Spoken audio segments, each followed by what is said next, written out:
I'm done talking about COVID, and I'm done talking about SARS-CoV-2, and I'm done for a very simple reason.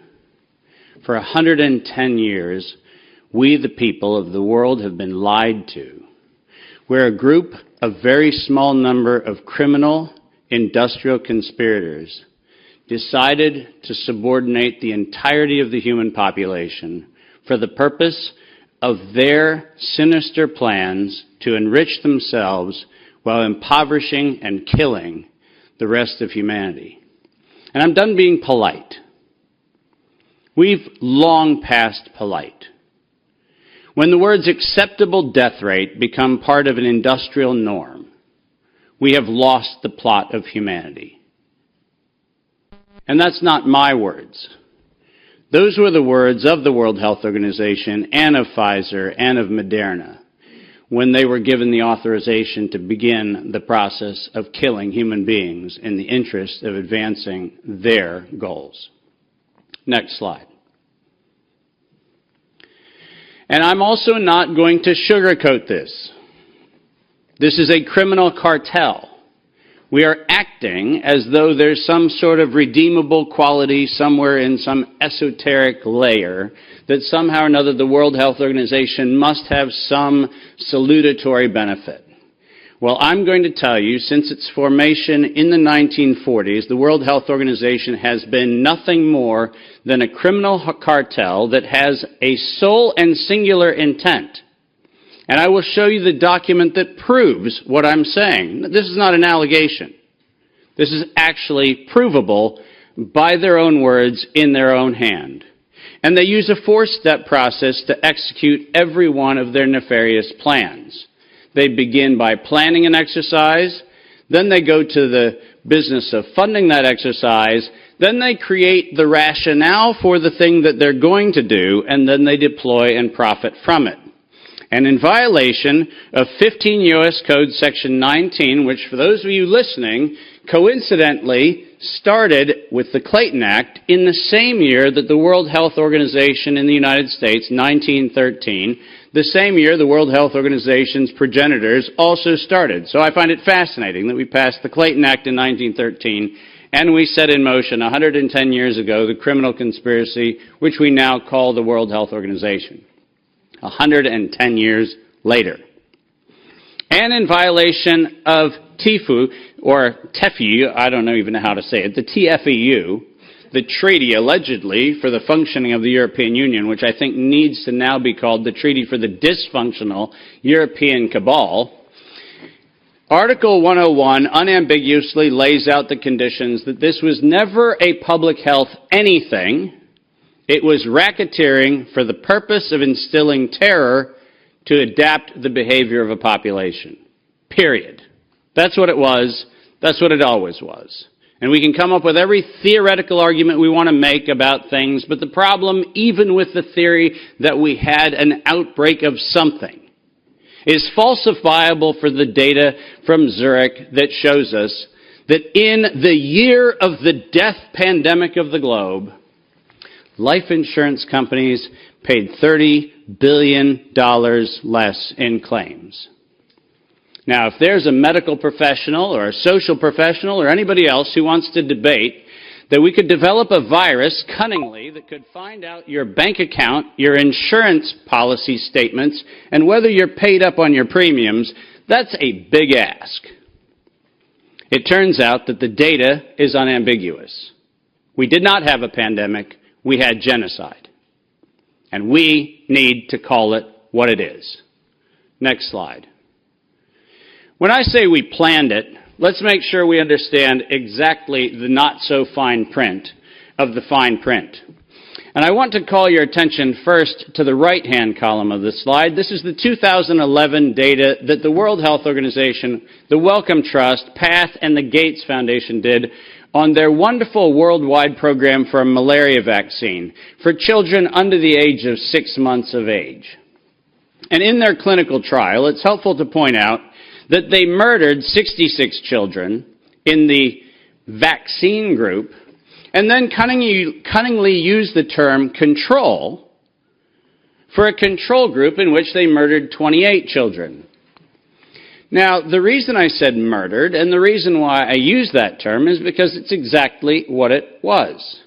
Because it turns out that this control group was not a saline injection. It was not some sort of innocuous, innocent thing. It was actually a cocktail of other known pathogenic disease-carrying injections. The control group was known to kill people, and the experimental control group was actually theoretically maybe going to kill people. And what we did was we actually went ahead and murdered them all.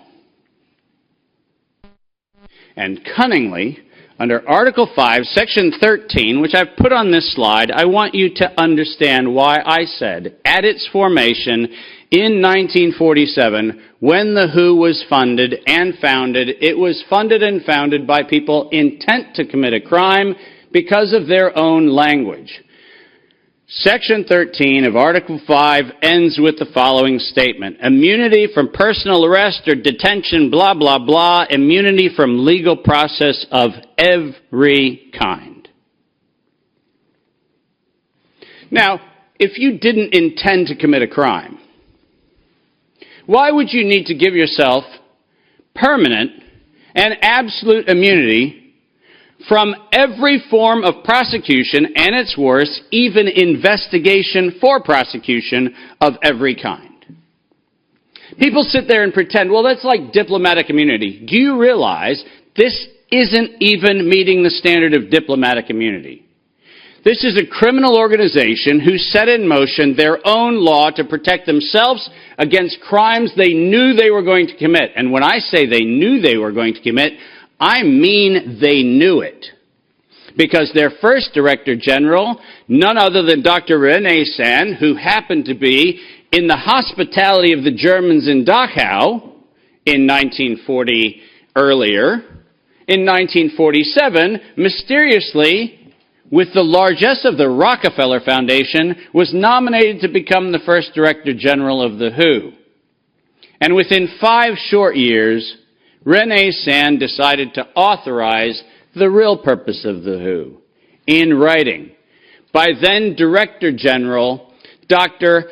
Brock Chisholm, who advocated for population control as its primary objective. Does that sound like public health to anyone in this room? This is not public health. This is the advancement of the same genocidal program that began with the Carnegie Foundation's funding of the eugenics office at Cold Spring Labs in the United States in 1913 under the philanthropy of Andrew Carnegie. People, stop fooling yourself. We debate the leaves on the tree of what we call this pandemic thing, but we're not going to the root. This was an organized crime, racketeering entity set up to give itself first absolute immunity and then execute its plans to make sure it controls who lives, who dies, and who gets any chance at life. And if you think that I am somehow inflating numbers, let me be unambiguous. Under every treatment of tax provision, if I were to tell you that there is an 88% controlling interest of any organization, you might conclude that that actually aggregates into a controlling interest.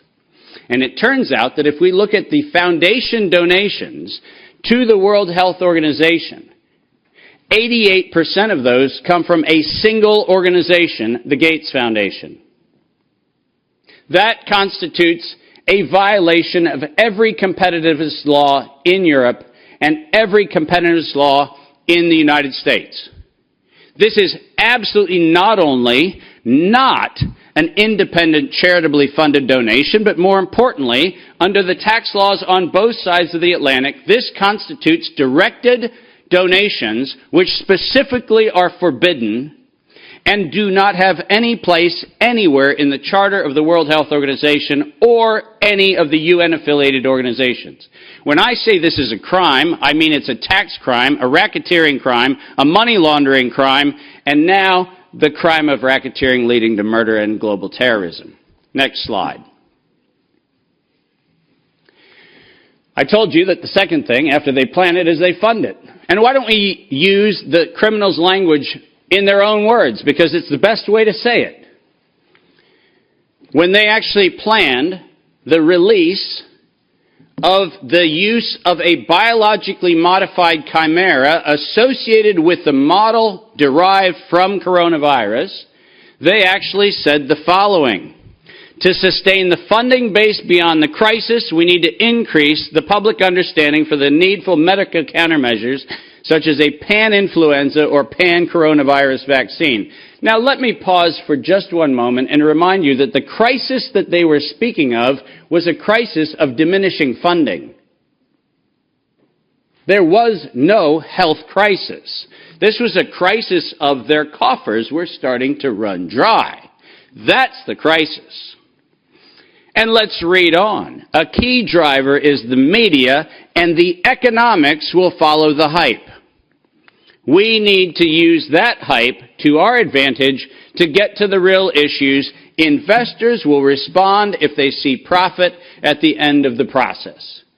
That is officially the statement made by the conspiratorial cabal that by that time was the decade of vaccines put in motion in 2011 by the Global Preparedness Monitoring Board of the World Health Organization, and it was the funding base for Peter Daszak's partnership with the chimeric production of pathogens both in North Carolina and in Wuhan.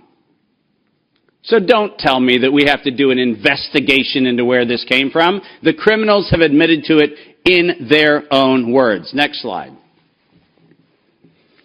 And now we get the fun one that no one in Congress is willing to address, which is the elephant in the room.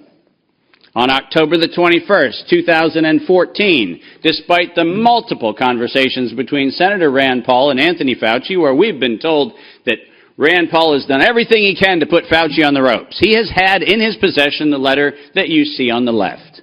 And it is the letter, conveniently on NIAID letterhead, sent to the University of North Carolina, Chapel Hill, which unambiguously states that during the gain-of-function moratorium, which, by the way, if we use the word moratorium, feels like that means you're supposed to stop. Why don't we go ahead and look at two pieces of this letter. First, the second bullet under Project 1, which, by the way, was not part of the original grant. This was to look at the novel functions of the virus pathogenesis in vivo. You know what that means? In living systems. The grant was supposed to be clinical simulations and models, but this grant was modified with this letter to say we were going to authorize gain-of-function research during the moratorium in living systems. And then we love the last paragraph of this letter, which conveniently says, as your grant is currently funded, this pause is voluntary. How many times have you met a voluntary moratorium? And the best part about it is that if we look at the very last line, or continue to conduct the applicable gain-of-function research until the end of the currently active budget period. But here comes the problem. You know who is supplying the budget? An indefinite term, unlimited amount contract from DARPA and from NIH. Isn't it convenient to have a perpetually funded project that needs to stop when the money runs out, when you find out that there is no point where the money runs out because there is no end to the thing that has no end? And lest you think that I'm making an allegation, which I'm not, I'm making an accusation. Let's be clear.